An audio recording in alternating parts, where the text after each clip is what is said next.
the face of an angel. Well, it's fitting. His father's a minister. Oh. River, I'm sorry. I have to put the pup inside now and make lunch for my husband. Say adios, River. Adios. Adios, muchachito. Gracias, doña Diego. Oh, de nada.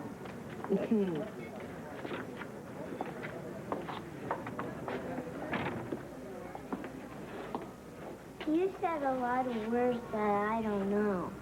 Mrs. Diego and I were speaking Spanish.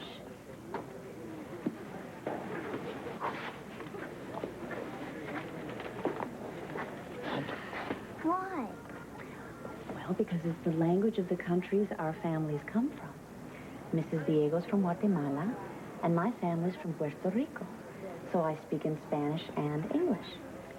I think of Spanish as a gift from my parents. Makes me very happy. Like my birthday present for Mommy? Exactly like that. Would you like to learn a few words in Spanish? Sure. Okay. We see each other on the street. What do you say? Hello. Hola. Hola. Good. And how did we say goodbye to Mrs. Diego and her puppy? Adios. That's very good. Do you know that you can say your name in Spanish, too? Your name in Spanish is Rio. Cool. Rio. Yeah.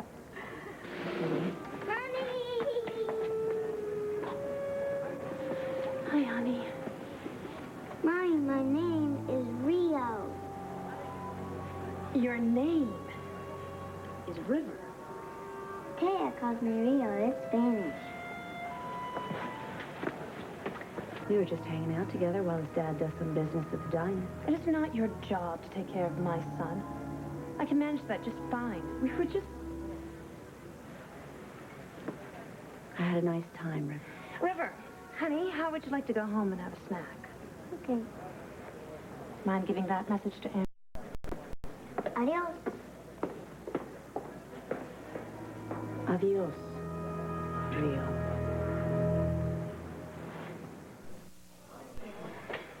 So that the funds are guaranteed. Excuse me. No, excuse me. Wait, whoa, River. Where's River? He's fine, Where is Andrew. River? Relax. We ran into Cassie. She took him back to your house. Oh, why? She just said that she'd be waiting for you there.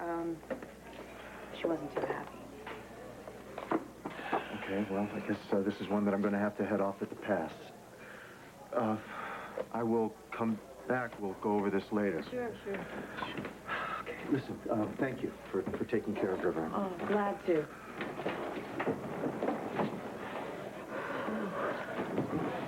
Poor guy. He deserves better. I got you! Yes, I do! Oh! Looks like Daddy made some changes in here, huh? Hey, River! Hey, Riv! What's up? Daddy, let me go. Yeah, I see that she is. Listen, River, have you seen your terrarium today? Because the sun's been shining through the window, and I'll bet you that it's raining inside there if you take a look. You want to take a look, huh? Go on.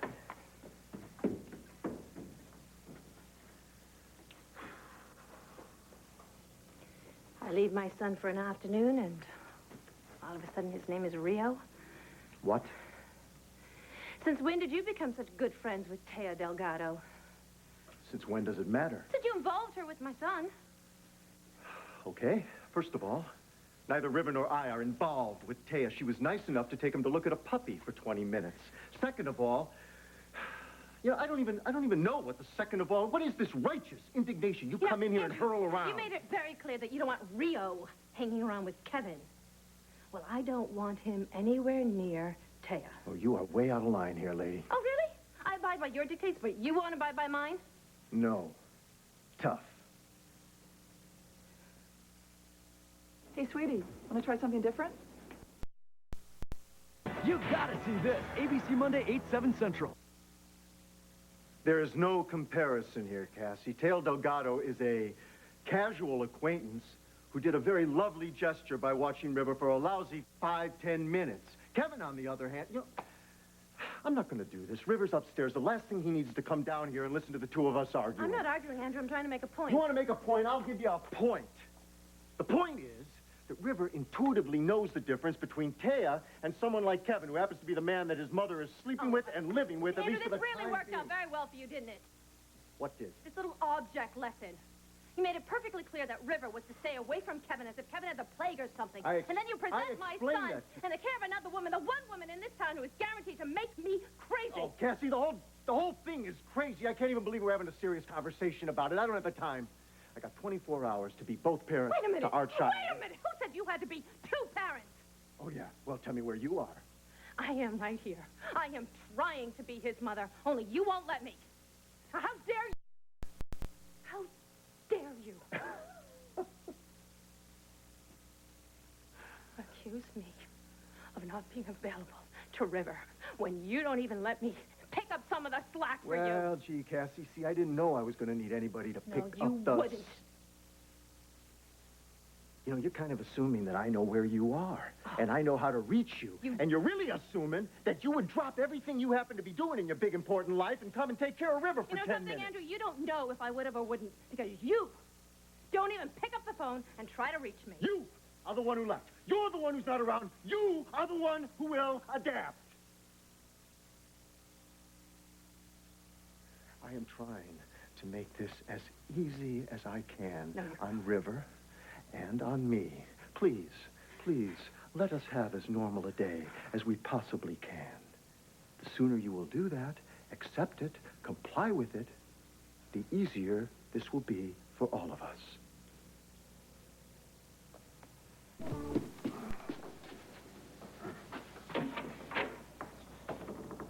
Come on in. Coast is clear. Apologies. I was just trying to help. I didn't know I was unleashing the wrath of Cassandra, you know. But you don't look injured. Which is not to say her anger was not of biblical proportions.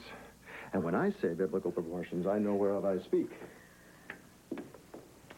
Did I also say that her anger was unfair, inappropriate, and totally misplaced?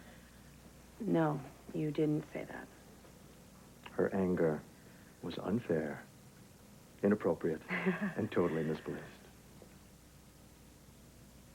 So, sorry you got dragged into the skirmish. Oh, well, it's not your fault, and I know better than to expect civility from Cassie under the circumstances. River's a great kid. He thinks you're a great kid, too. And he meant that in the nicest possible way. Andrew, I am sorry for what you're going through. I mean, the separation. Now, listen, you did everything in your power to prevent it. Sorry. Humor's getting a little dark these days. I can't imagine why. Oh, boy, I tell you. I'm tired. I'm really, really tired. Sometimes the reality of all this hits me right in the face, and somehow I manage to get even more tired. But I'm putting one foot in front of the other. It just feels like I'm slogging hip high through mud. And I just keep hoping that somehow this is all going to resolve itself for the best for everyone. I hope you're right. And I hope some of that good's contagious. Because you and I could both use a reversal of lousy